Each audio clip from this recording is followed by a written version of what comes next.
With us as well. So we have myself, Ijazat, as well as Lamia and Hida Aju also joining in the meeting. Hello, Ijazat. Hi, Hello, Jason. Ibrahim. Hello, Yeah. everyone. It's good to see and have you guys here joining us here. Nice, good glad to be here as well. Thank you. We'll start shortly. All right.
Good afternoon, everyone.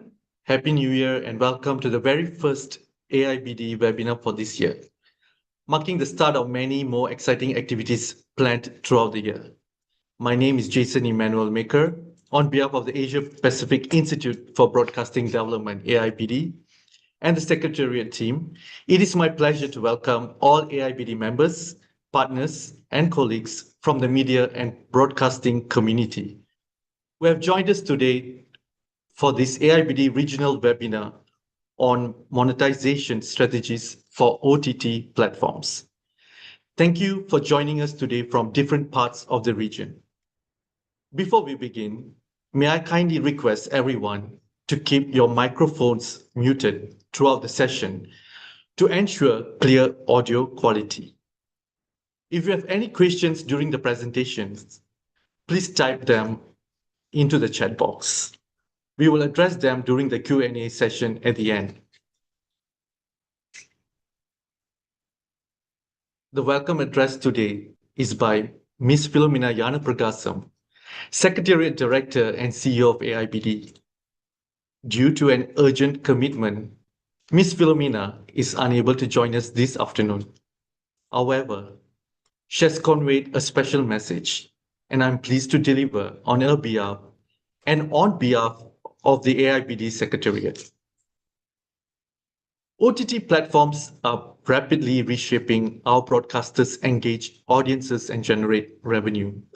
This webinar is timely, as many broadcasters are navigating challenges around monetization, sustainability, data use, and audience growth in the digital space.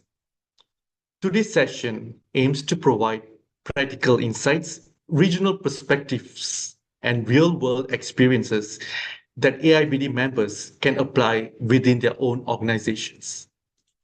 On behalf of AIBD, we sincerely thank all our speakers, Mr. Devish Kumar, Director of Engineering, Waves Prasar Bharati, India, Ms. Leong Pinju, Head of Content and Audience Strategy, Toton Media Prima, Malaysia, and Ms. Seda Wardi, Head of Pricing and Customer Acquisition, Tabii TRT, Turkey, and all participants for being part of this important discussion.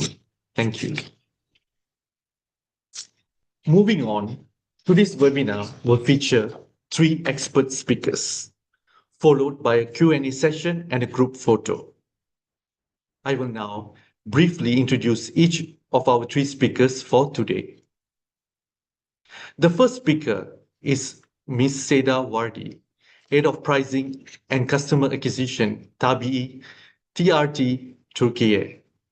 Ms. Seda is a marketing and growth strategist with over 15 years of experience across telecommunications, OTT, and digital media platform.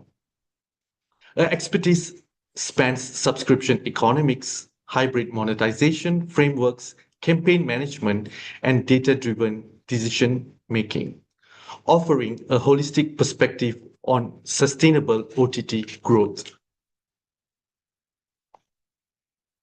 Moving on, we have Ms. Leong Pinju, Head of Content and Audience Strategy, Tonton Media Prima, Malaysia.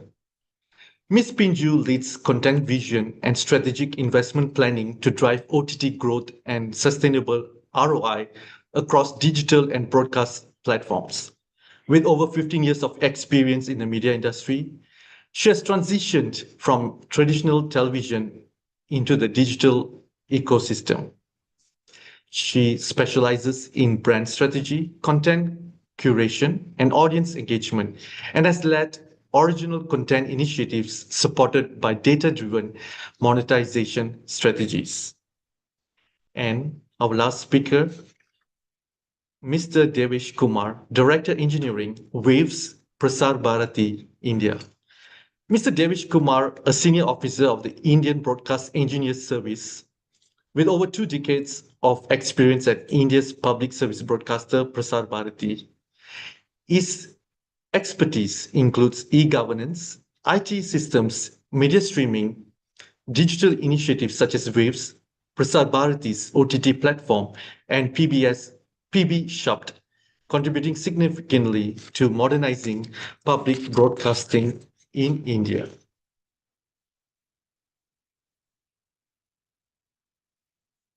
It is now my pleasure to call upon our first speaker, Ms. Seda Vardi, Head of Pricing and Customer Acquisition at Tabii TRT Turkey. Ms. Seda will speak on OTT business models and revenue frameworks, covering monetization models, public service versus commercial strategies, and regional case examples. Ms. Seda, the floor is yours. Thank you for having me here today. Right now, I cannot see the slides.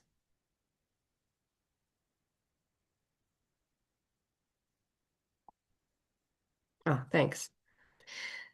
So my name is Seda, and I am the head of pricing and customer acquisition in Tabii, TRT. I will be representing TRT, which is Turkish Radio and Television Corporation, and I'm going to deliver a presentation about Tabii, which is TRT's digital platform. Next slide, please.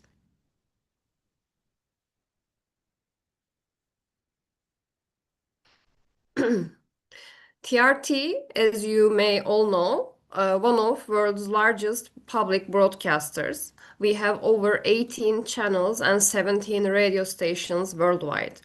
And here are some of our most popular channels around the world. Our diverse content reaches about 400 million homes in over 190 countries across the globe nowadays. Next slide.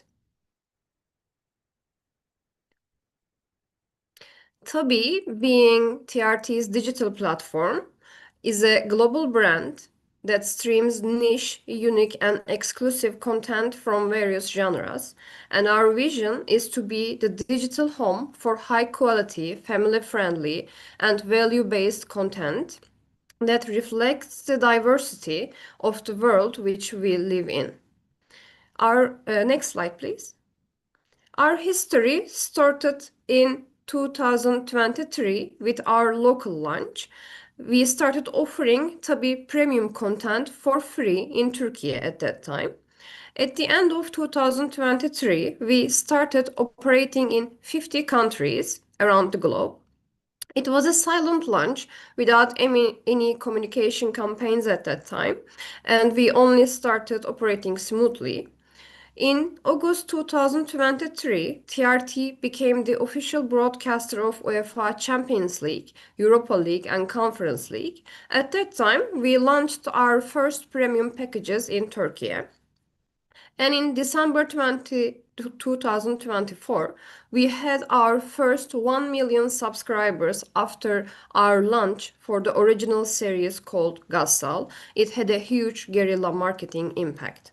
In February 2025, we had our first global launch event in MENA region, which took place in Dubai. And we plan to do another global launch this year, which is probably going to be in Europe.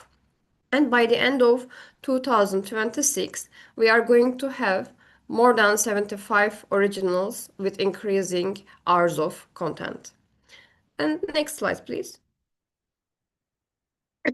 I would like to share also some of our achievements up to date. And we have more than 13.5 million registered users, more than 23,000 hours of content, and more is originals.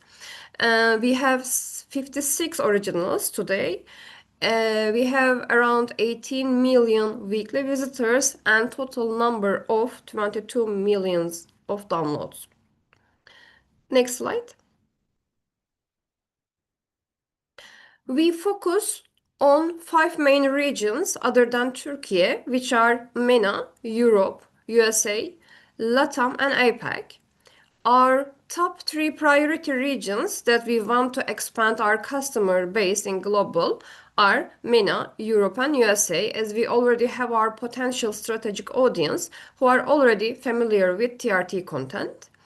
So we can explicitly say that our global audience consists of enthusiasts of Turkish dramas, families seeking value-driven original programming, and viewers of all ages who are drawn to diverse, globally resonant stories, which makes LATAM and APAC our second priority at least in the short and middle term. At this point, we are only available in India, Pakistan, and Malaysia in the region. Next slide.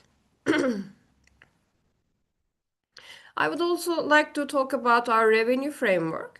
Being Turkey's national digital platform, our aim is to make high quality, value-based original entertainment and exclusive sports content available to the mass audience with free or convenient plans.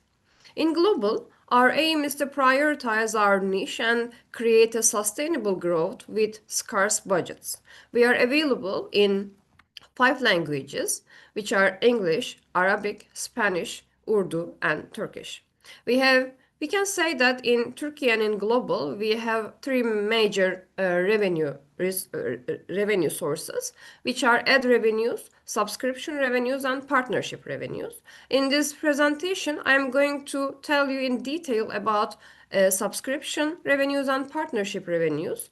And for the ad revenues, we can say that they are generated by the consumption of live TRT shows and live sports events on Tabi in Turkey. And in global, we can say that we need the integration of some ad tools to improve our ad operations nowadays. That's why it's not included in this presentation. Next slide. And this is our SWOT business model. In Turkey, we have 1 free package with ads and 1 premium package without ads.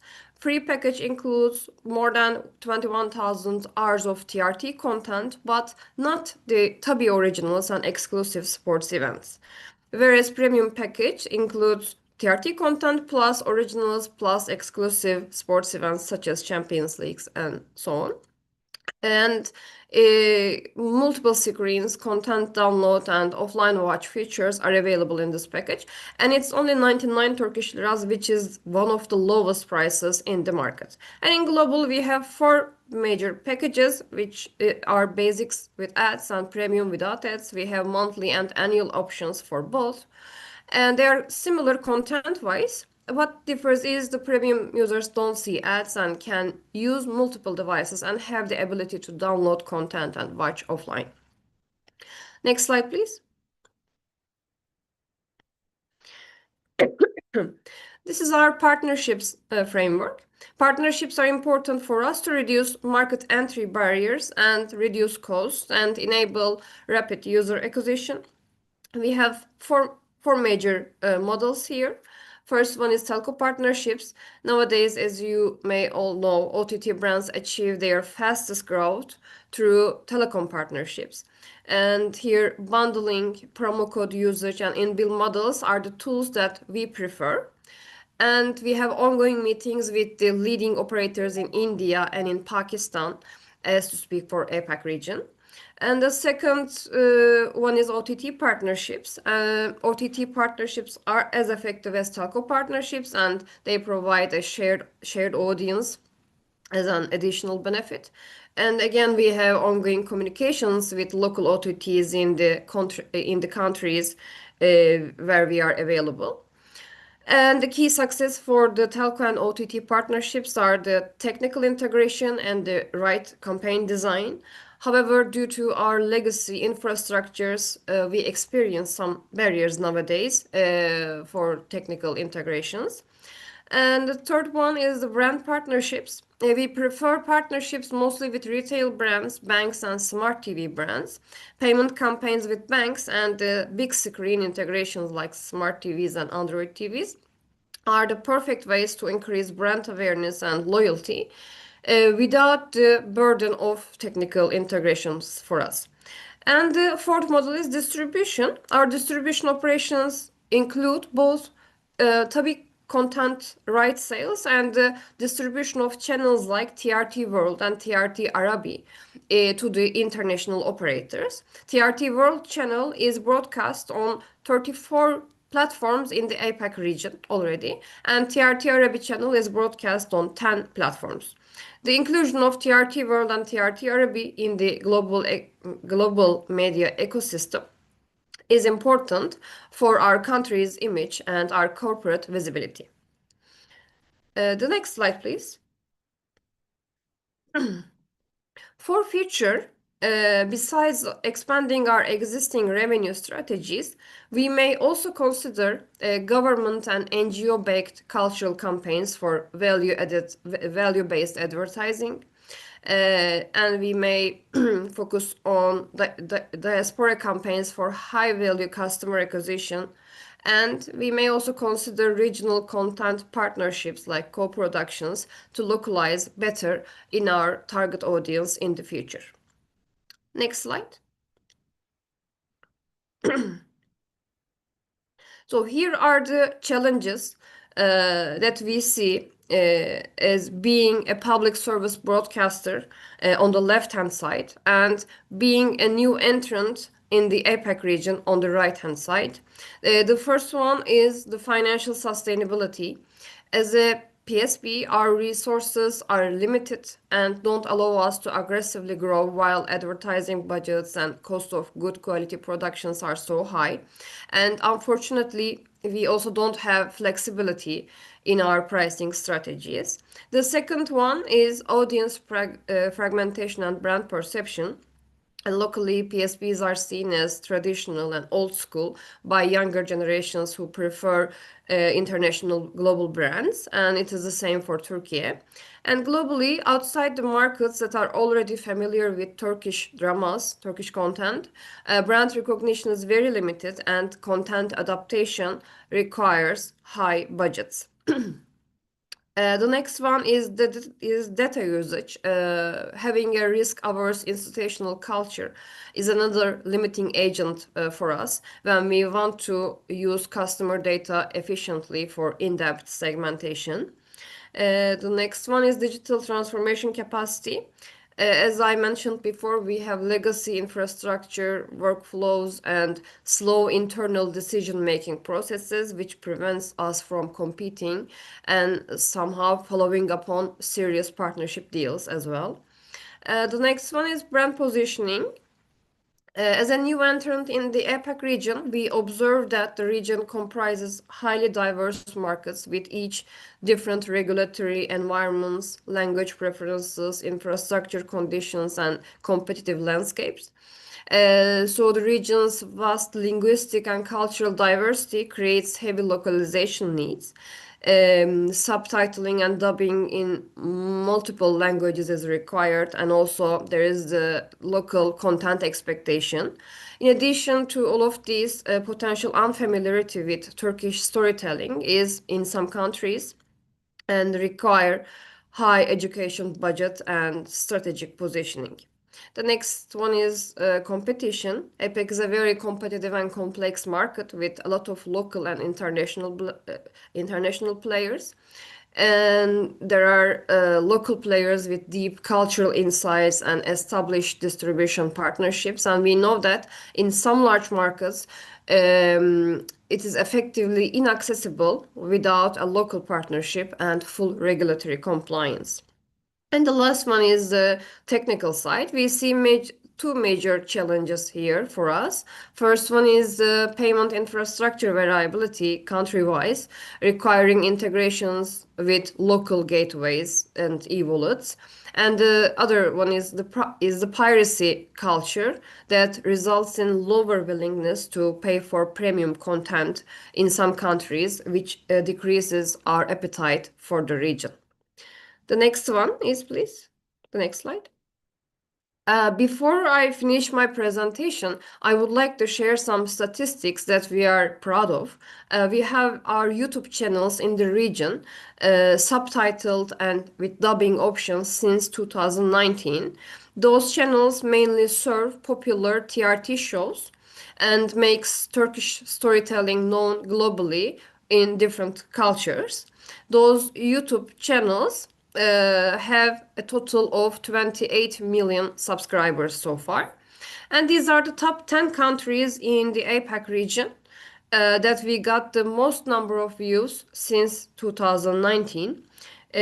Overall, we have more than 3.5 billion views and around 100 billion hours of viewing since 2019. And nowadays it is monthly on average 2 million views and 60 million hours of viewing steadily we are getting from the region. The next ones, please. As a final word, I would like to share what we have learned so far. We know that public broadcasters must operate like digital platforms while remaining as public institutions. And this is the main challenge and the advantage at the same time, because PSPs are the main cultural infrastructure of this millennia. APEC growth for us is not only a commercial win, but a cultural milestone. While Tabi has demonstrated that Turkish storytelling can scale globally, we believe we can resonate with the diverse APEC audiences as well. And we see our position beyond streaming values as a potential cultural bridge. And we believe the future of public broadcasting belongs to those who innovate without losing their identity, which is what we are dedicated for. I think my presentation is ends here. Thank you for listening to me, and if you have any questions, I'm ready to answer, if I may.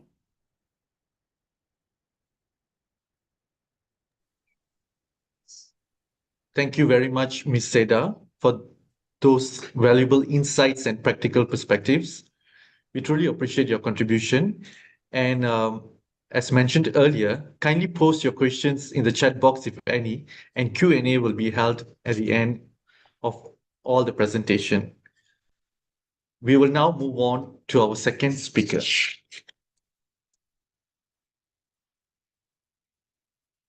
Our second speaker is Ms. Leong Pinju, Head of Content and Audience Strategy at Tonton Media Prima, Malaysia. Ms. Pinju will speak on advertising and subscriptions and partnerships, focusing on digital advertising trends, subscription strategies, and partnerships.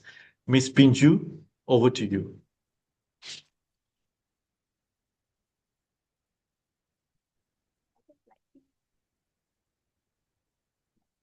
First of all, good day and hello everyone. Thank you for AIBD for the invitation, and it's a pleasure to be here to share this session with all of you. Like the introduction, I'm Pinju from Media Prima, where I work in the digital content and platform monetization, focusing on how OTT platform balance the growth, revenue, and also viewing experience across the different business model. So at Tonton, it's an OTT platform of Media Prima. So we focus on how content, audience behavior, and monetization come together across OTT or FAST or the hybrid streaming models. OTT platform has evolved very quickly. So we moved from a world of dominated by linear TV and pure subscription, and now where the platform are balancing advertising, subscription, linear channels, and strategic partnership all together. Today I'll be covering mainly the three key areas for advertising, subscription, and partnership. Let me start with a quick overview of Media Prima. May I have the next slide? Media Prima is Malaysia's one and only full integrated media organization. So we operate 4 free-to-air channels, which is TV3, NTV7, 8TV, and TV9. And we target different languages, highest rating in Malaysia. And we also run OTT platform Tonton and a TV shopping platform called Wow Shop. On the audio side, we have Media Prima Audio, which manages multiple radio stations, each targeting different audience and segment. And we do have strong presence in outdoor advertising and news network as well. And on the digital arm, we have Rev Media Group, which they run a portfolio of leading digital portals. And we also have Primark Studio, who is the arm of the content powerhouse who produce our in-house content. So for the next slide, so this is basically just an overview about Media Prima actually reached 94% of Malaysian, highlighting story that matters. So we have important documentary, talk show, news every day, and also being the primary of the source of breaking news in Bahasa Malaysian languages, Chinese, and English. And we also pioneering in the trendy entertainment content. So we do have a lot of variety show, reality show, and more. Now, next slide is about Tonton. So it's just a quick introduction. So Tonton is actually the first homegrown video streaming service in Malaysia, offering access to the best local entertainment content and the focused foreign show and exciting live events. Next slide. So in short, on Tonton, we offering live TV and video on demand. So all the free TV channels on Media Prima will be available streaming live on Tonton as well as the VOD content. And we mainly focus on local content with affordable subscription fees. And we are available via connected TV, mobile tablet, and also the browser website. So next slide. In short, this is overview. Tonton is actually target to Malaysian audience and youth and champion of Malaysian content, and also we are targeting beyond demographic. Next slide. Okay. So for many OTT platforms today, advertising becoming the primary growth engine. So OTT doesn't really just rely on one type of advertising. It's really a mix. So we can have a quick look on the OTT advertising format on the next slide. So on the left, we have in-stream and display ads. So these are the most familiar, like all your pre-roll, mid-roll, post-roll, and display banners on the OTT platform. So it's great for reach and performance, but we also need to manage the frequency so that the viewers don't get overload.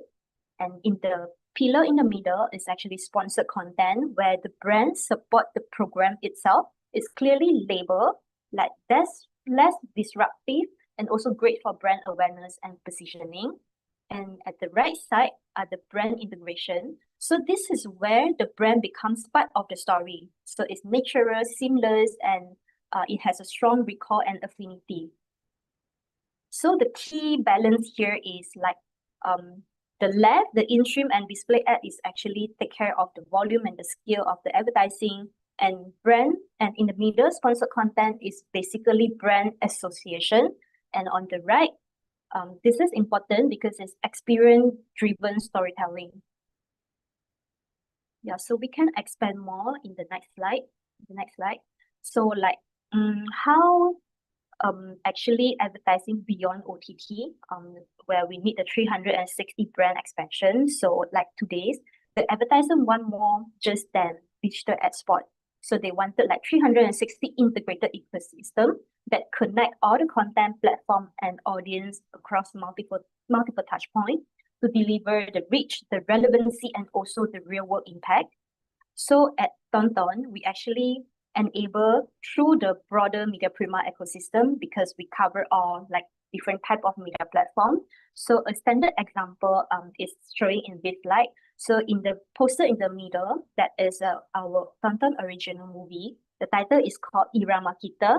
It's a youth movie that we also sponsored by FNN to amplify their new brand positioning. So in the movie, you will see the new cans of FNN and the talents that they would like highlight. And in addition to the standard OTT advertising format that we discussed on the previous slide, so this campaign actually bridged the online to offline gap through several strategic layers, such as on the top there, the media touch point and AMP, where you utilize all the billboards, the news portal, the social media to ensure the mass awareness beyond the OTT screen. And platform dominance, where we were actually fully executed this title associate with FNN on Tonton's platform by itself to maximum the visibility. And at the same time, we will also curate library content that featuring the cast member to generate more buzz. And then on the right, the on-ground activation. Sorry, back to the last slide. We do have on-ground activation as well. So we hosted physical screening and the FNN branding launch together in a session and with artist appearance.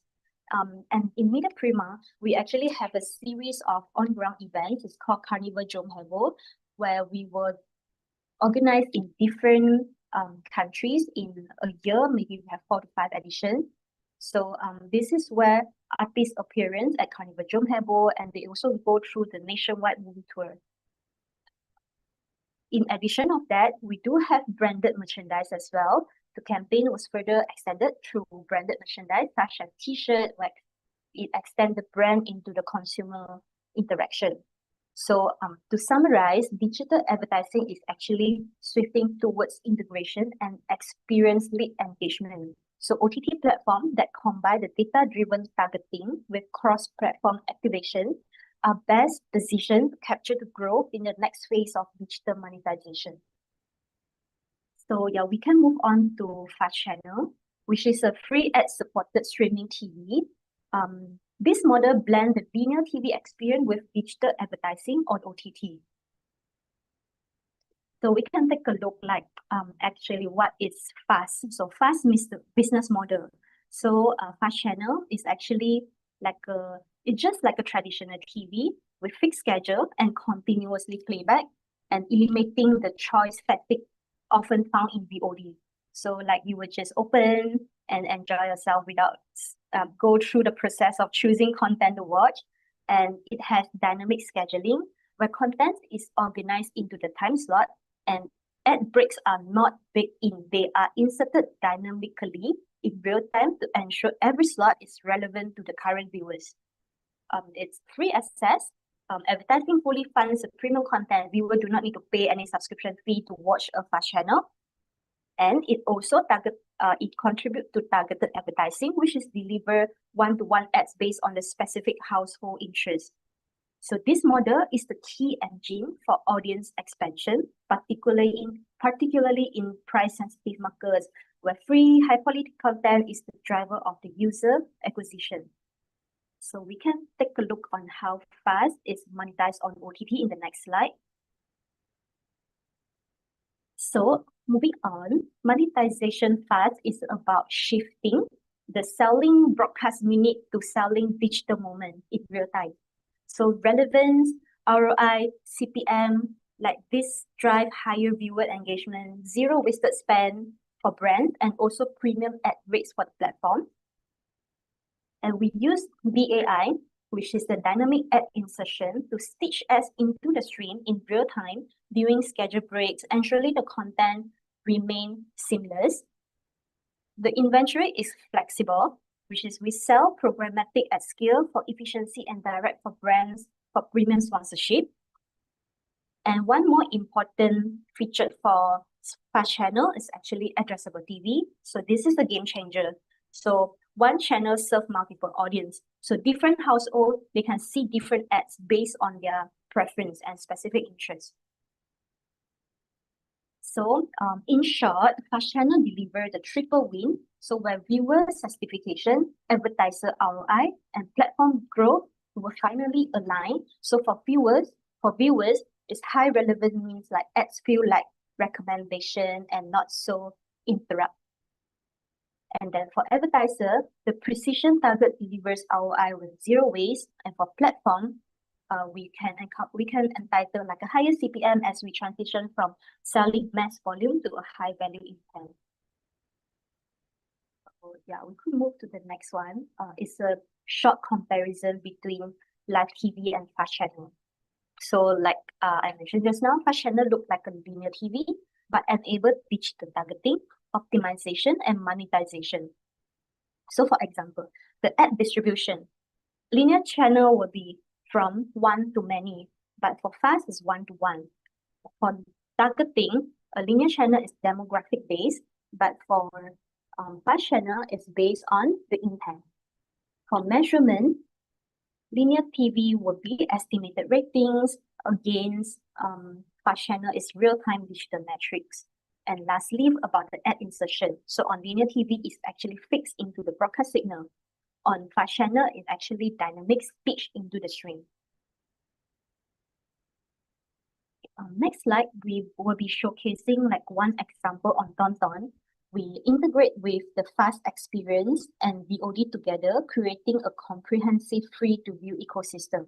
So we offer 24/7 linear channel for curated viewing and on-demand archive for flexibility, featuring premium partnership like FIFA Plus.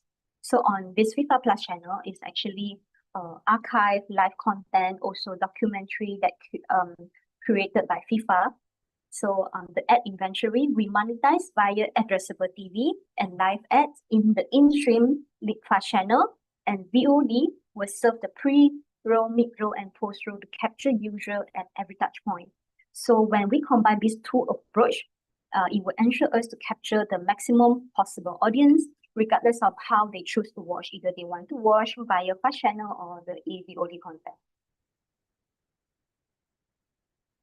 Yep, so we can move to the next slide, which is we'll talk about the programmatic opportunity, like how cross-platform reach. So one of the biggest shifts in the digital advertising today is to move the single platform buying to journey-based targeting. So programmatic advertising allows brands to follow audience seamlessly across the digital ecosystem rather than just operating in silos. So at its core, programmatic enables brands to reach the same audience across multiple touchpoints, from OTT or fast channel to a web portals, in-app environment, and social media platforms. So this ensures consistent messaging and higher frequency reach to the audience. So for example, a brand may first deliver a high-impact video ad on Tonton app. So from the diagram that shown in the slide, we start with the journey of Tonton app, then we will retarget to the same household with complementary banner ads across the news portals such as Harian Metro or News Straits Time under the Media Prima group. And we will extend the journey onto a social media with native ads to drive conversion. So like the programmatic ecosystem allows brands to move beyond a single impression, creating a continuous journey from the big screen to the personal screen. So for example, a complementary banner ads, which is to play the role as the targeting tools. So these are mostly the higher visibility display units with CTA designed to drive a specific or immediate action. So for example, once a viewer sees a car advertisement on Tonton platform, we will retarget the same household with a book a test drive banner while they browse our news portal. on Hari Metro or News Break Time. So as in native ads play the role like content recommendation.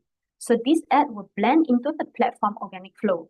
So instead of you looking like a box ad, so this appear as a recommended article or a sponsored story with a content feed.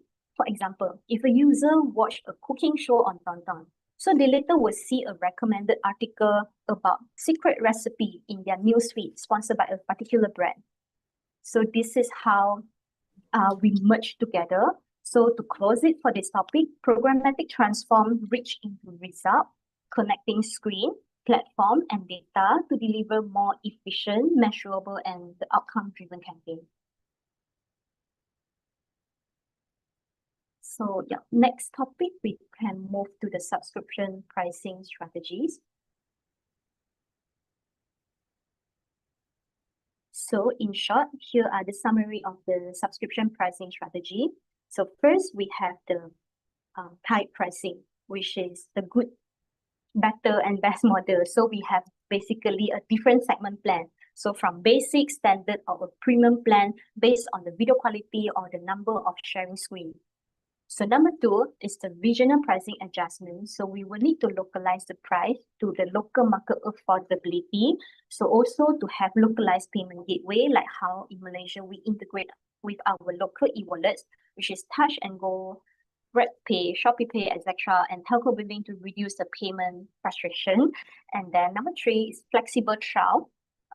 Means like we can offer like 7 days free trial to a more strategic hooks to the potential subscriber. And number four is the term-based discount. So like flexible monthly plans with long-term savings. So says like our monthly on Tonton, our monthly fees is 9 ringgit and 90 cent ringgit Malaysia. Whereas when we move to the 3 months plan and annual plan, it will be some percentage of savings. So this is the primary of the retention tool. And number five, we have the premium gateway. So which is we will offer the free preview episode, for example, like a 10 series of drama. So we will make the episode 1 and 2 for free viewing. So to attract the potential subscriber for the rest of the season. Yeah, lastly, we have the ad light tier. So this is like a current trend, like ad supported SVOD tier. So the concept is like a tier price significantly lower than the basic SVOD tier that include limited and non-instructive advertisement. So the goal is actually to capture the segment that wants premium content, but is highly price sensitive. Yeah, so this slide showcasing a bundling strategy. In summary, so cross-platform bundles, giving user an integrated access across multiple platforms. For example, it can be an OTT with a linear channel, OTT, and digital, making the ecosystem more valuable and reducing the churn. And partners bundle work through telcos, broadband provider, or device partner, where OTT access is packaged as part of the larger service, help us to scale reach quickly and lower the acquisition cost. It could be also like a launcher of the OTT app on the brands, like the TV brands like Samsung, LG, etc. And promotional offers, just like a first month free or discounted multi-month packs, are effective entry points. So especially for first-time user, reducing the friction and encouraging for the trial. And lastly, for seasonal campaign, leverage peak moments such as holiday or major event using a limited time discount to drive the urgency and the conversion. This slide showcasing some example that we did for Tonton. So for example, the first image is the Malaysia Day promotion. So during Malaysia Day, we bring back like a classic Malaysia film.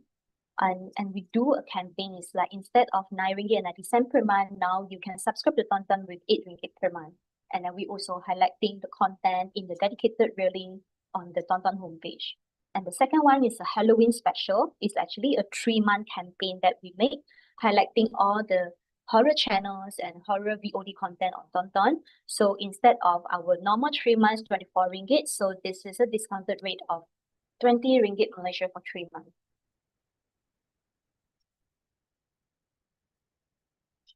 Moving on, we will talk about the retention and engagement strategy.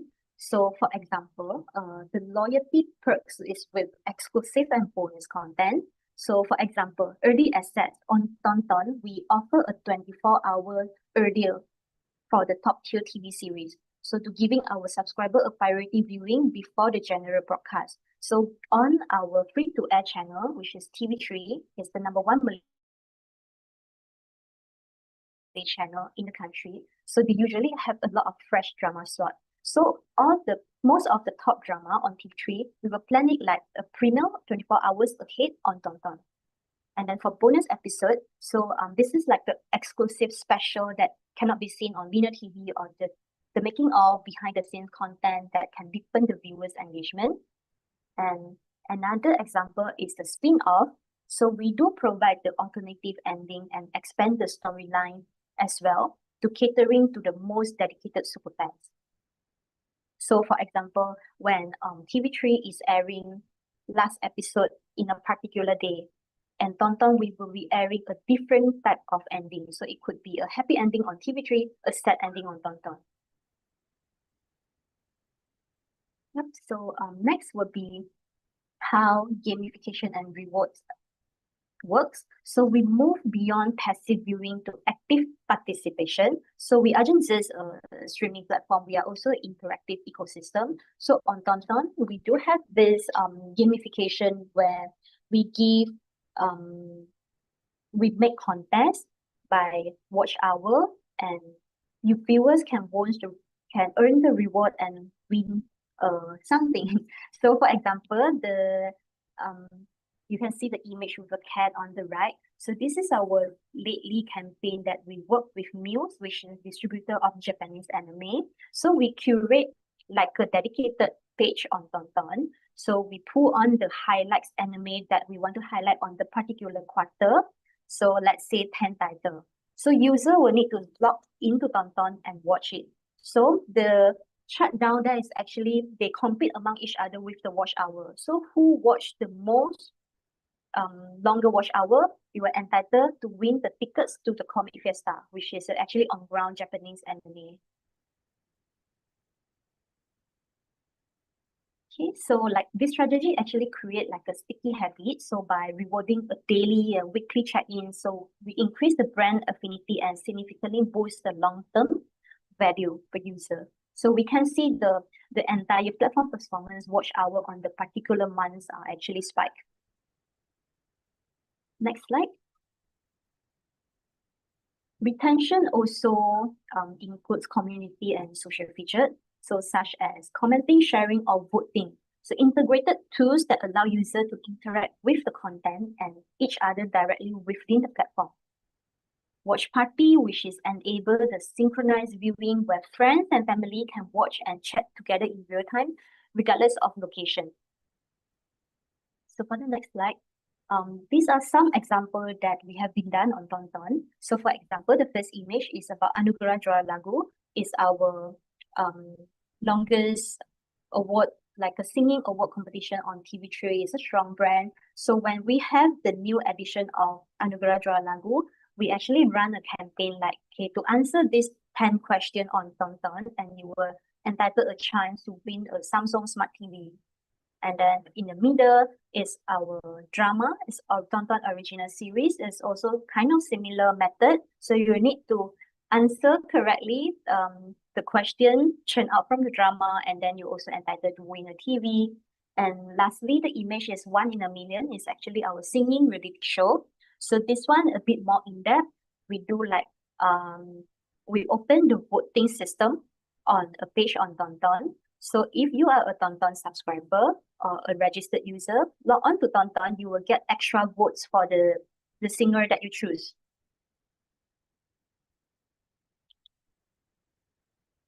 Yeah, so in short, so when we talk about monetization, so OTT platform is not isolation. So strategic partnership with telco platforms or brands have become a critical growth levers, not just distribution, but the customer engagement and the long-term value creation.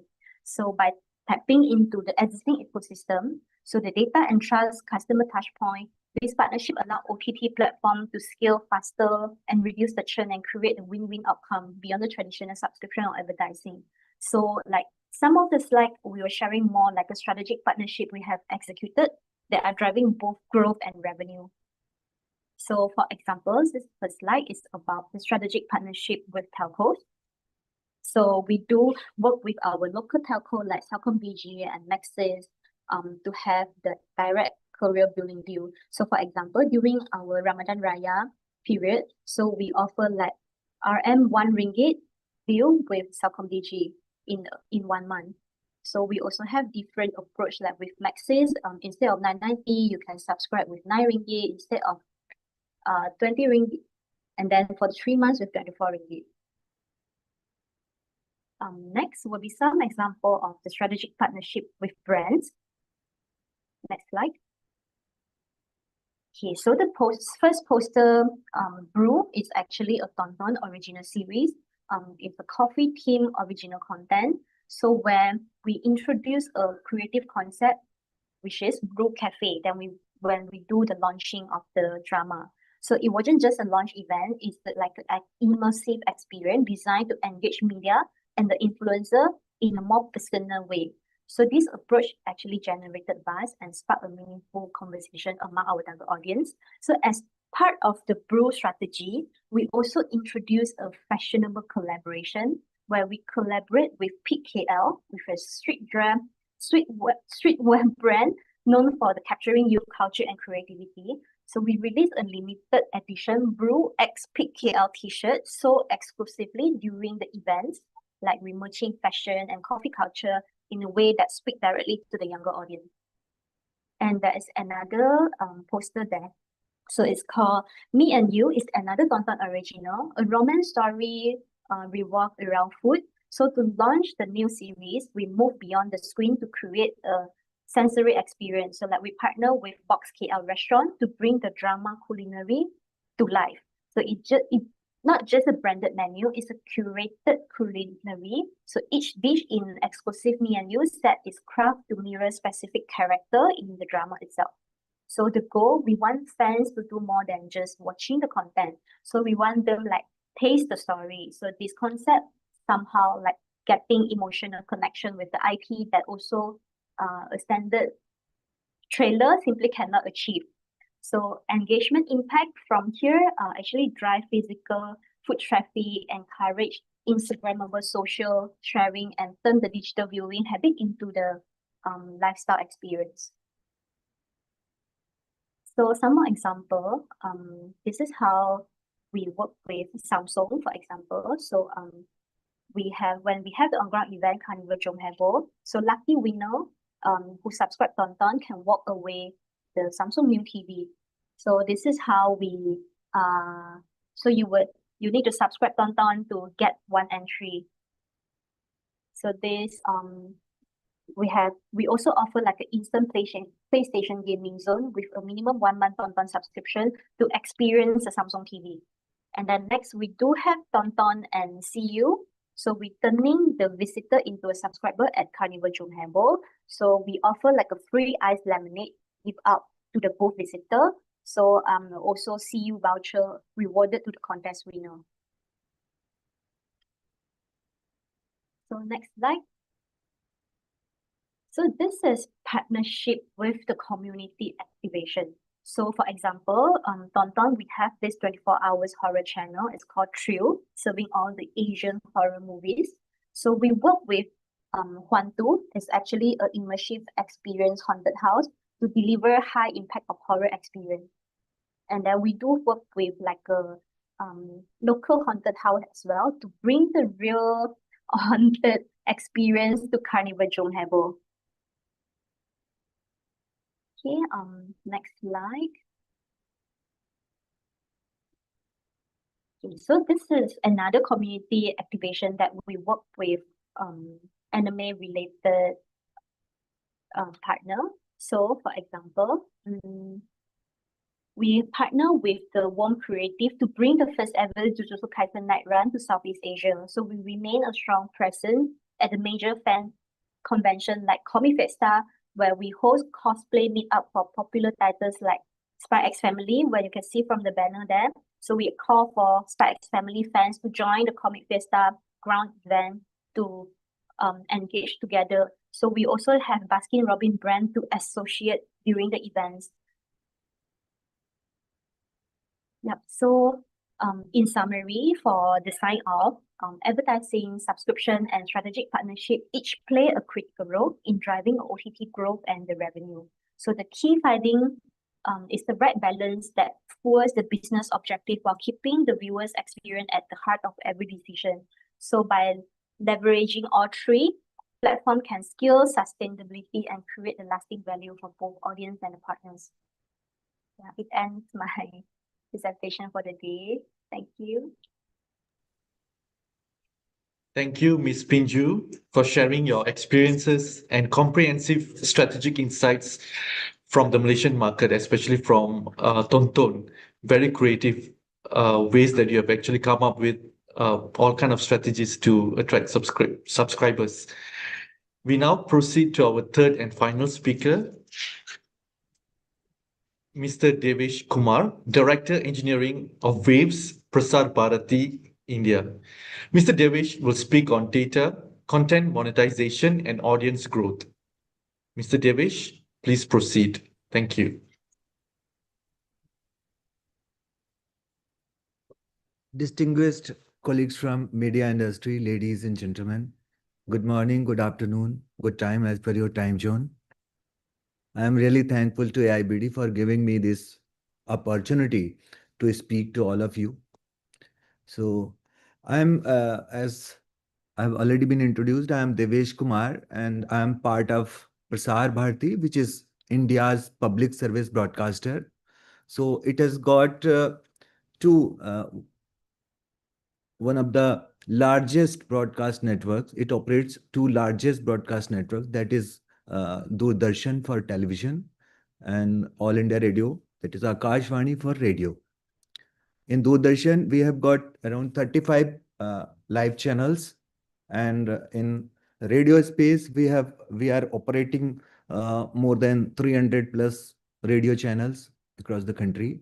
And recently, Prasar Bharati has launched its digital venture in the form of Waves, which is the OTT services by India's public service broadcaster.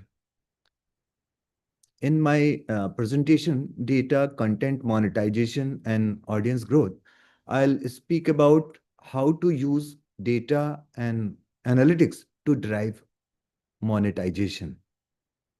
I will touch upon content packaging, niche audiences, and regional storytelling. How the content to be packaged, who it is created for, and the context in which it is told.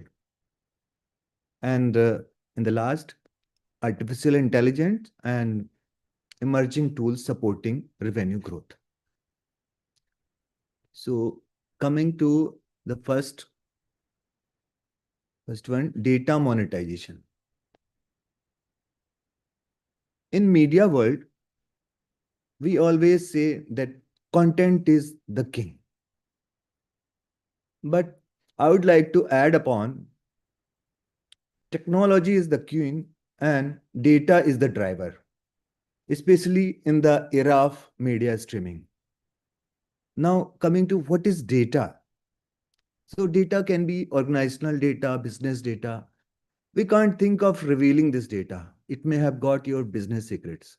So another data, what is data? So it can be metadata or some audience data.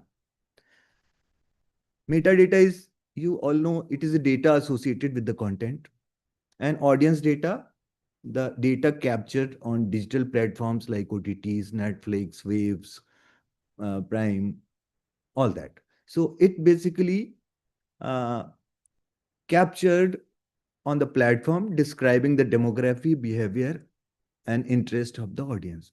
So when we talk about the monetization of data, then we mostly refer to the consumer's data, which you can call audience or subscribers in media domain. Next slide, please.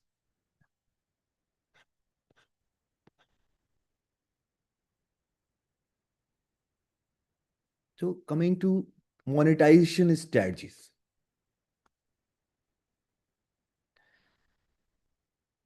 So data monetization is basically the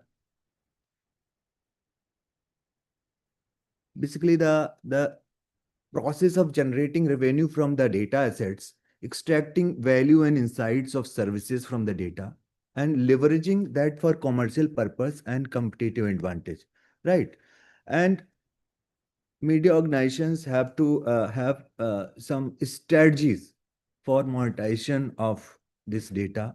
One can be the direct sale, in which selling this is selling of raw and processed data directly to the consumers, partners, and third party organization for free or on money basis. So this approach is common in industries such as market research, advertising, and financial services. And then there is subscription model, in which you can offer subscription based access to data products or services so that people can subscribe and it can be monetized. Another is data marketplaces, where you create online platforms or marketplaces where buyers and sellers can exchange data sets, right? Another are the value added services. So in the earlier models, you are selling raw data, but here you are providing value added services such as analytics, consulting on customization to enhance the value proposition so that to attract premium consumers, right? Another is the product enhancement. So in this strategy, you are leveraging data to enhance your product or your services in order to improve customer experience and personalized offering and derive uh, consumer engagement and their loyalty. Next slide, please.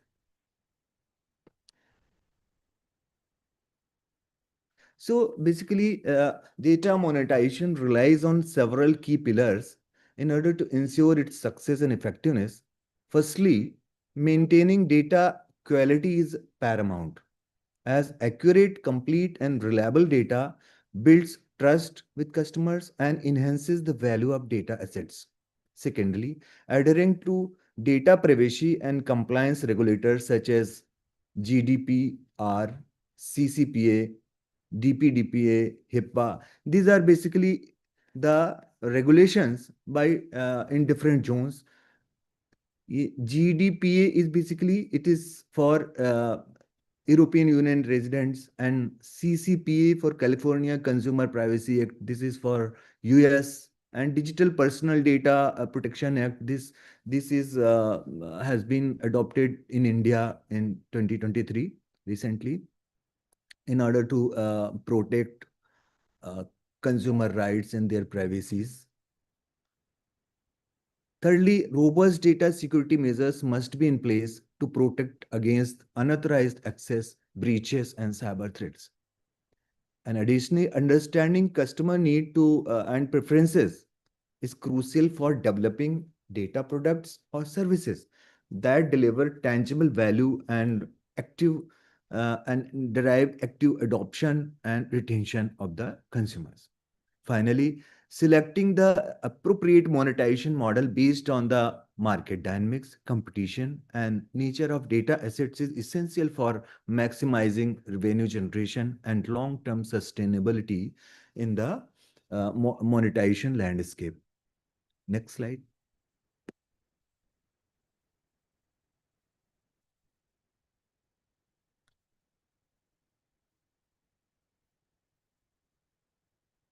So in order to get the data and extract the essence out of that, OTT platforms or media platforms have to use certain tools, and those tools are known as analytics tools.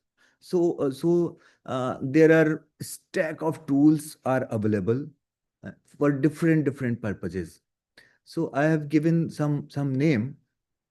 For in first column there are tools which are specific to OTT segment, like Conviva, Bitmovin, and this is NPAW, these nice people at work. So these has got different specialization. Like Conviva is real-time audience engagement and stream quality, and Bitmovin it is this analytics focuses on stream quality, buffering, and viewers drop off. Like NPAW, that is nice people at work, specialize in QoE, and monetization like that. And in general, this Google Analytics Firebase, it is applicable for all the format, including OTT. It is also being used in the OTT. And this Adobe Analytics, Amplitude, Max Panel. So there are different uh, matrices are defined for each of the these tools, and some of the matrices are common in most of the analytics tools. Similar way, some analytics tools are available specific to platform, like Vimeo OTT brings this Bright Cove and Movie One for Jigmod. And here I have this put bold somewhere, like in specific to OTT. So in Waves, in Prasar Bharati's deployment, we are using apps Flare, right? And for general stack, we are using Firebase or Google Analytics as well as Metabase. And specific to platform, one is there, that is analytic tool is being used as AppsEye. This is used in Waves for Prasar Bharati, right? So I'm just putting a case study to get more understanding of this. Like Netflix utilizes user data extensively to enhance the overall viewing experience. By analyzing user preferences, viewing habits, Netflix can tailor content recommendations, ensure that users discover content that align with their interests.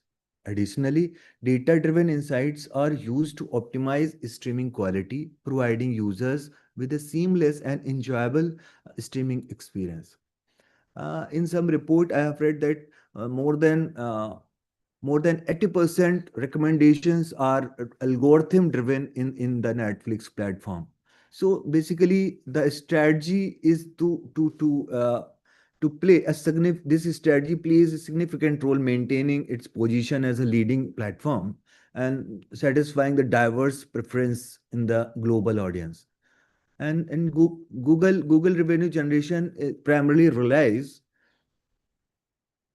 on the leveraging user search and browsing of data for the targeted audience by analyzing user behavior preferences and all that. So business impact is increased ad revenue. And when we talk about Amazon, it employs sophisticated algorithms to analyze consumer data, including purchase history, because they are running e-commerce platform apart from the Prime Video. So they are leveraging this data on the video platforms. They are means they are using their data in the cross mode, right?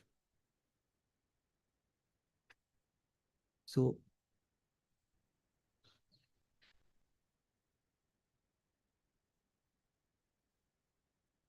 next slide, please.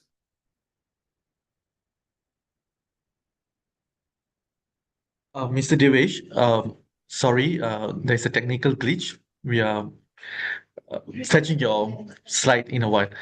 Sorry for this. Okay, we are not playing out this. Okay.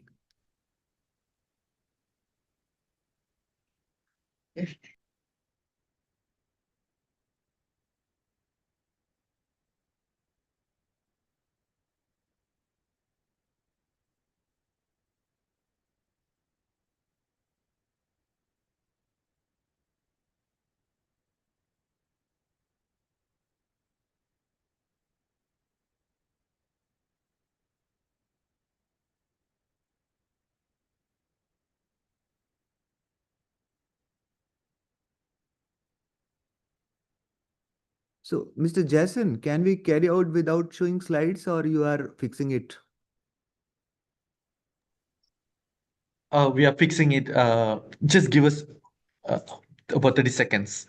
Sorry for the technical glitch. For sure, for sure. Please take your time. Thank you. Thank you.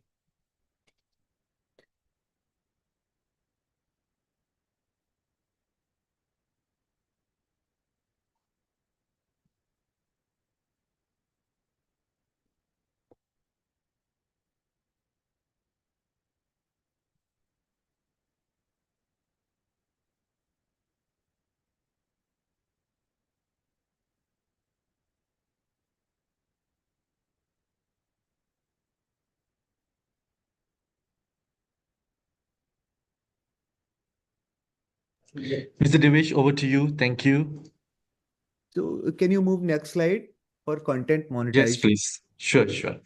Yes. So actually, this content monetization part was already touched upon by Miss Pinju in the last presentation. I am just giving you a small just categorization of different models available for content monetization. The first one is advertising based that we call as AWOD. So what is this?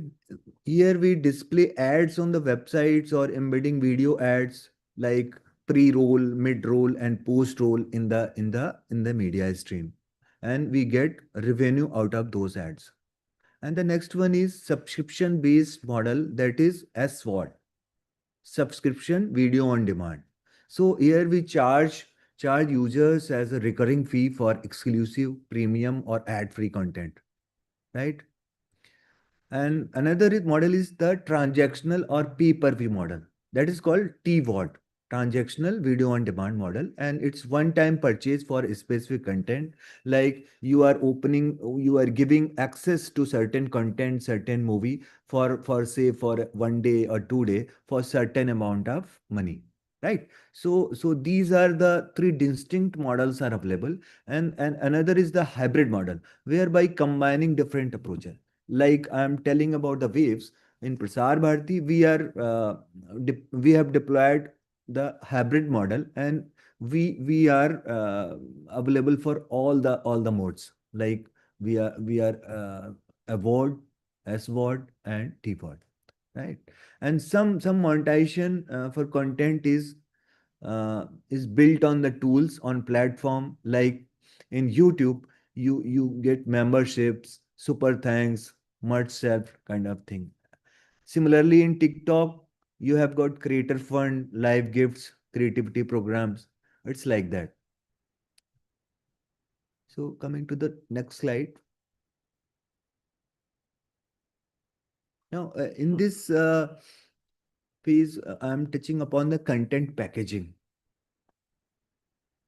So, I'd say that in today's fragmented landscape of media, success is no longer driven by one size fits all content. Audiences are diverse and attention spans are limited, right? They are focusing for a small span of time. Apart from that, competition is intense. To stand out, creators and media organization must focus on how the content is packaged and who it is created for and the cultural context in which it is told.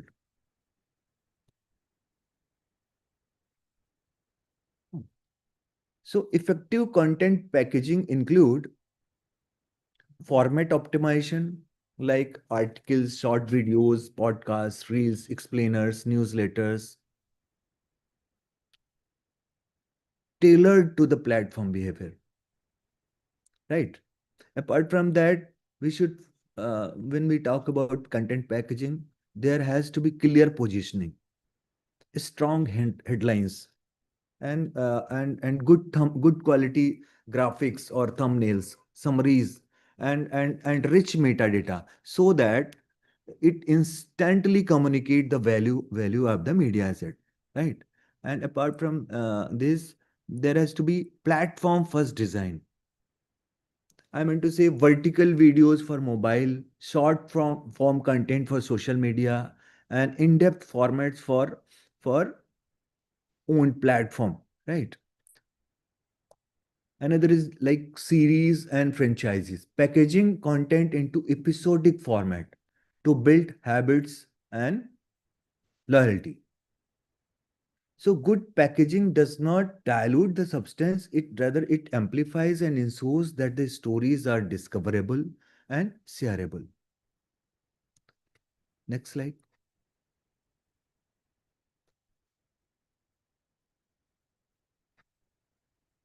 Niche audience. So moving from mass to meaningful reach. The shift from mass audiences to niche audience is one of the most significant trends in digital media. Rather than trying to appeal to everyone, successful creators or successful platforms focus on specific communities defined by interest, professions, values, or entity. So it's avoiding broad segments and go deeper. Maybe psychographic, like based these niche audience should be based on beliefs, lifestyle, values, and I would say behavioral, like viewing habits, binge or snack, mobile versus TV, right? And demographic, like age, language, region, diaspora. For example, a Malay speaking urban woman of age 25 to 40 may be interested in family drama with social realism, isn't it? So the content creators must focus on specific communities defined by their interests, professions, values, identities. And key benefits of targeting niche audience include higher engagement. Niche audience feel personally addressed and leading to stronger reliability and interaction. Also, better monetization, advertisers and brand value clearly define the audiences with shared interest. Lower competition. Specialized content faces less saturation compared to general interest topics, right? Next slide, please.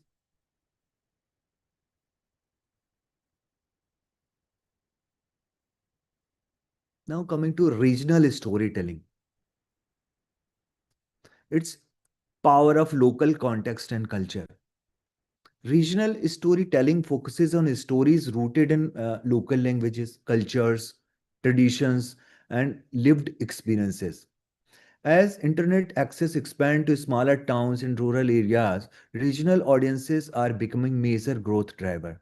Right. So why the regional storytelling matters? Because it brings cultural authenticity. Stories feel real and relatable when told in the audience own language and the context. Stories make emotional connection. Regional narrative resonate with the everyday life, and there is untappable potential. Many regional markets are undeserved, offering strong growth opportunities. Right. Apart from this, uh, such fashion of telling a story build trust and credibility. Local stories build stronger community trust than generic. So we can say that the real power emerges when these three components, these which three components, like packaging, niche audience, and regional storytelling. So well packaged content ensures stories are discoverable and shareable, and niche targeting ensures that right audiences sees the content. And regional storytelling ensures the message feels authentic and relevant. Right? Next slide, please. Now coming to the use of artificial intelligence in OTT. Artificial intelligence today is not a buzzword, rather it's a necessity, right? AI powers real-time decision making. It drives hyper-personalized recommendations. enables content intelligence, enhances predictive analysis for subscriber retention. The whole goal is to create a platform that learns and adapts to user behavior automatically. How? Because AI can automate content recommendations. How?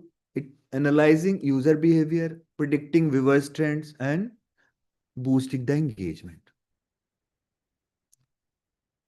So content recommendation is one of the biggest success factor for the OTT. OTT platform, like any maybe any like Netflix, YouTube, they are heavily rely on the recommendations. They use this strategy to retain their subscribers. So you have to use machine learning and big data kind of technologies to suggest shows that keep users hooked, right?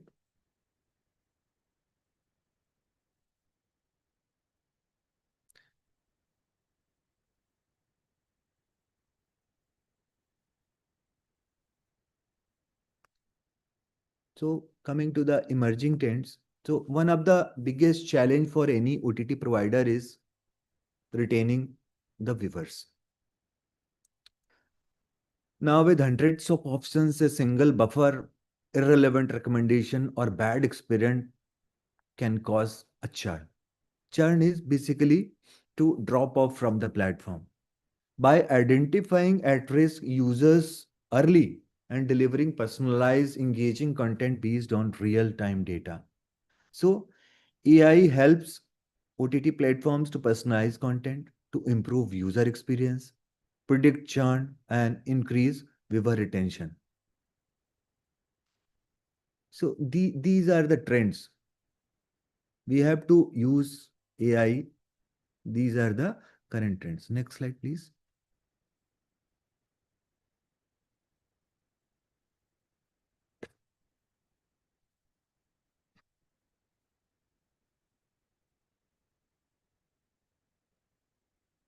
So what is the future of data analytics and data-driven streaming? We must go for blockchain. That is for the security of transactions, uh, because blockchain is now becoming a standard for immovable digital ledger and securely record transaction across the decentralized network. So OTT platforms have to use blockchain. Also, they should integrate augmented reality and virtual reality insights integration. Sentiment analysis through voice and reactions, and deeper hyper segmentation for micro targeted content. Just to these segmentation are required just to identify the niche audience. So platforms that embraces these trends are going to lead in viewers loyalty, content ROI, and monetization. Next slide, please. So coming to final thoughts, in the age of digital streaming, data is the new currency. Not only the content. I'm seeing that data is the currency, and OTT platforms that leverage data analytics and artificial intelligence are future ready. From improving content discovery to enhancing viewer satisfaction, every insights count. The future of content lies in being relevant, localized, and audience first. Whether you are a content creator, media house, or OTT platform, investing in data driven strategies is not just wise, it's essential for your survival and growth. Thank you. Next slide, please. Thank you so much. Here I have shared, I'm given my email ID as well as link for our OTT platform, that is wavespb.com. So if you anytime you can surface our platform that is available on different media, like it is available on Android, it is available on iOS, also it is on web, it is available on various smart TVs like Google TV, Apple TV, etc. Thank you so much. Thank you very much, Mr. Devesh, for the insightful presentation. Thank you for sharing with us the best practices and your perspectives on this topic from Waves Prasar Bharati. We will now move into the Q&A session, but just a gentle reminder that after the Q&A, we will have a group photo. So I will now read out the questions submitted via the chat box and invite our speakers to respond accordingly. So looking at the chat box, we have two questions directed to Ms. Seda from Tabi. The first question is from Mr. Bharat, who is the CEO of Seychelles Broadcasting Corporation. The question goes like this. I would like to understand a little more about TRT's limited pricing strategies challenge. Is that because of governance or regulations or limitations of the platform or service itself? Ms. Seda? Thank you for the question. The answer is both, because in Turkey we have one strategy, in global we have another. In Turkey, the government wants to offer this service as cheap or as free as possible. So we can say that we do not have a serious revenue focus locally. But in global, since we are perceived as targeting the minority groups until now, the aim is to offer packages that will suit their economic situations. I mean, and we have prices ranging between 99 cents to $6.99, depending on the market. I personally believe that we have space to increase in our prices in some markets, some regions. I hope after we build a significant customer base regionally, the management will also consider the pricing strategies more flexibly, at least in global. I hope this is a good answer. Thank you, Ms. Seda. Welcome. We have another question directed to you as well. Yeah. This is from Mr. Prakash Veer of Prasar Bharati. The views shown is only of YouTube, or is it combined of YouTube and OTT of TRT? The views were only from YouTube, but before Tabi, those channels had also the join options. But after Tabi was launched, join feature was cancelled in order to direct the revenues and viewing times to our application. So some views are missing after 2023, we can say. But the statistics were only including YouTube views. Thanks, Ms. Seda. I hope Ms. Seda's answers your question, Mr. Prakash Veer. So apart from the questions shared in the chat box, if anyone would like to ask a question, please feel free to unmute your microphone, briefly introduce yourself and direct your questions to the relevant speaker. Thank you. Anyone from the audience would like to ask any question to our speakers today?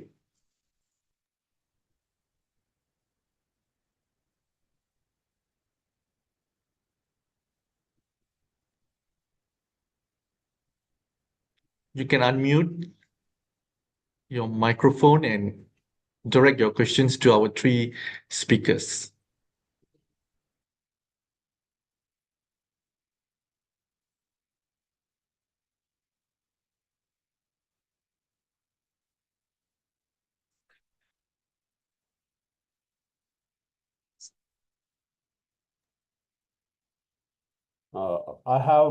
My name is Prakashir. I do not have any question to all these speakers. I appreciate the way all three speakers deliver the lectures over here. And just a small addition to what Devesh has already spoken about. Waves, it's an OTT of Prasar Bharati, which is a India's public service broadcaster. And Waves is available on Android and iOS platform on the mobile. And it's currently a free service. I mean, it's free to the subscriber. Devesh can correct me if he wants to make some observation in it. So only thing by your mobile phone you can register on you can register on Waves and watch the content freely at present. And the Devesh can enlighten the downloads till now. If you can give some figure, what is the download already of Waves by now, Devesh? Yes, yes. Prakash sir, thank you, sir, for giving me more insight. Uh, so far, for Waves, we have got registered around 85 lakhs of downloads, and as of now, total 50 lakhs of registered users. Those are registered, downloads and registered. So I'm When I say just 50 telling lakhs, you, it's yes, 5 million. When I say 50 lakhs, it's 5 yeah, yeah. million. Rather, we are going through some campaigns with some advertisers, and we are targeting to 1 crore by the end of this financial year. By 31st March, we will be targeting to 1 crore subscriber, or say registered subscriber onboarded on our platform. So this is the thing. One more thing I should add upon. Uh, there is plethora of on the top services which are available on Waves. We have got audio on demand, we have got video on demand, we have got e-magazine store, we have got albums, we have got in the mobile platforms you can use shopping with ONDC network in India. Rather, it is available. Shopping is available in India, right? Right. So there is diversified over the top services are available with the Waves, and I have just given the URL for accessing it on web, because apart from the web, it is available on iOS, it is available on Google, it is available on in Google TV for smart TV space. It is available on Apple TV, it is available on Samsung TV, it is available on LG TV, it is available on Fire TV. So number of platforms it is available, and we have partnered with the distribution partners, So the best part is telcos. it's free as of now. Yes, yes. Most of the content is free. Some content Most of is the content. Yeah, different monetization model, but it is absolutely free. Most of the content is free. You are right, sir. Thank you. Thank you, Mr. Devesh. Devesh, there's also another question directed to you. Yeah. Mr. Devesh, would you please clarify data is paramount rather than content? I mean to say that in a traditional way, we are, as a broadcaster, we are focusing on content. But now we are living in the era of digital streaming. So data is equally important, because with the help of data, you will get to know ki what type of content is being liked by the subscriber, or how to package the content, whether it shall have 100 episodes, or it should finish in 10 like today's trends. So all those things. So data is basically driver. I just given one liner that if content is king and technology is the queen, so data is the chariot. It is the driver who will going which will going to drive the media business, right? Is Thank it you. okay? Thank you. Thank Yeah. you. Thanks so much, Mr. Devesh. Yes. Sorry to mention, the question was from Ibni Sabit. So, And we have another question. It's not directed to any speakers, and we will welcome everyone's view on this. This is from Shushant Rai. Hello, how much of legacy archive content, in bracket 10 plus year old, is being provided on your respective OTT so paid I'm talking on behalf services, of please? Is Waves. it behind Yes. a paywall? Yeah. I'm talking on behalf of Waves.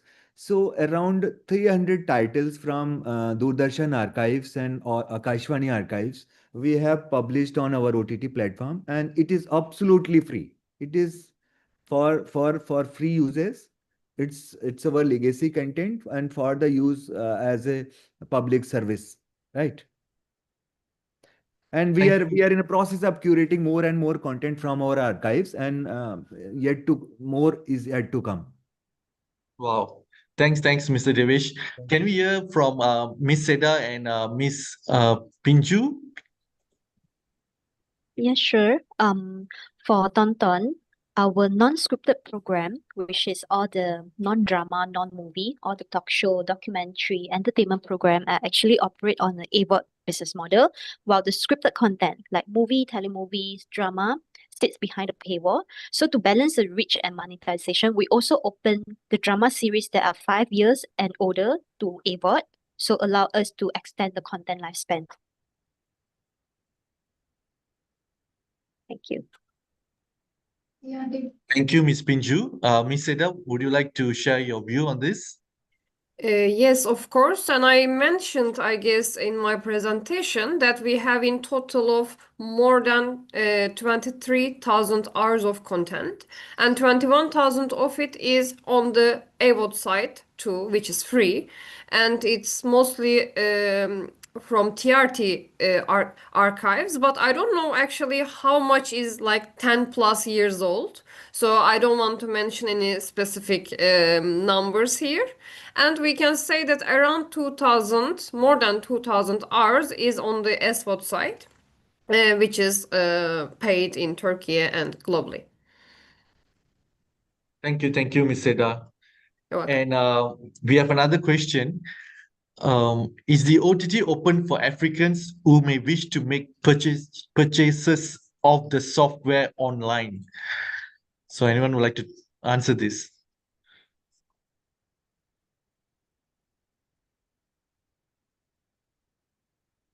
I request, can you come up again? I'm unable to get the question properly. Mr. Jason, can you repeat the question, please? Okay, I'll repeat the question. This question is from Mr. Kingsley Okoye. Is the OTT, I think he's referring to the OTT platforms, open for Africans who may wish to subscribe? That's what I understand from here, to make purchases of the software online. So Or the for subscription, probably. Yeah. For Prasar Bharati, Waves is absolutely free, and it is available across the globe. So any country can means audience from any country can can download on different Play stores. Like if they are Google Android users, they can go to Google Play Store and download. They just search giving the name Waves, and they will get Waves from Prasar Bharati. And similar way, they can download from Apple Store. Similar way, they can go to different smart TV Play stores like Samsung TV, LG TV, as well as on Google and Apple TVs.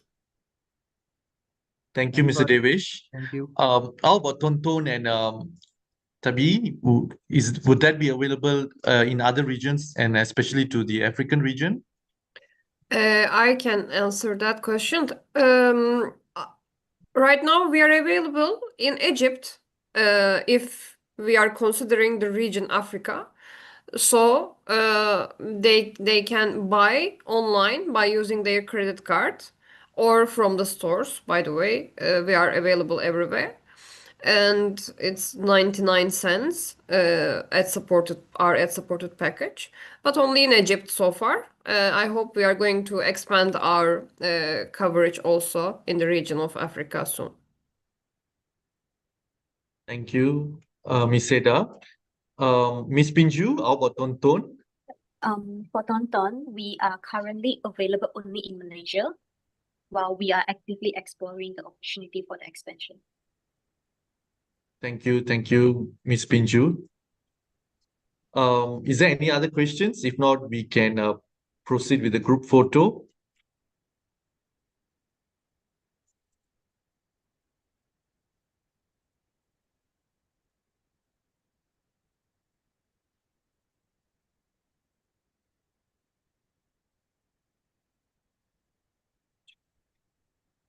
Okay, before we conclude, may I kindly request everyone to turn on your cameras for a group photo?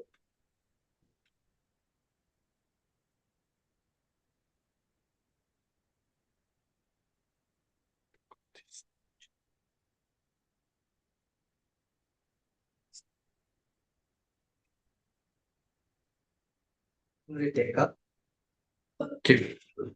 at the count of 1, 2, 3. Smile, please.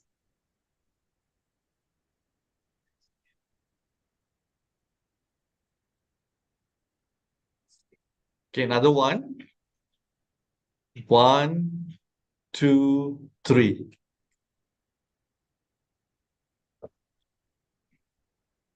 Okay, thank you. So on behalf of AIBD, I would like to sincerely thank all our speakers for sharing their expertise and all participants for your active participation. We hope today's webinar has provided useful insights and practical ideas that we can take back to our own organization. Next, we shall have a full workshop on this topic. Kindly stay tuned on the announcement. Please look out for upcoming AIBD programs and initiatives.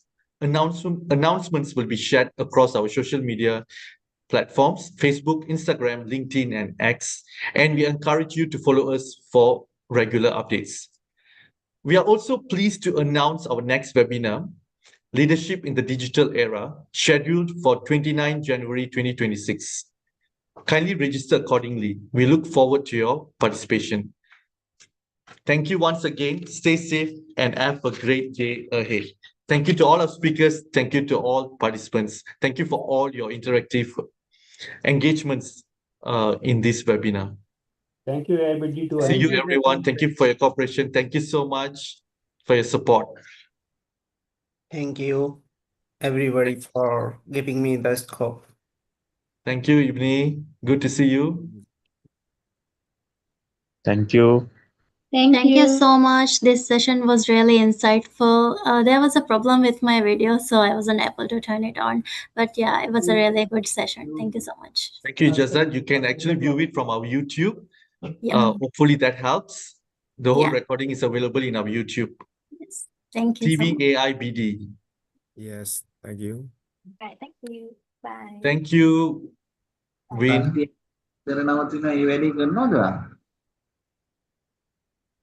Leadership,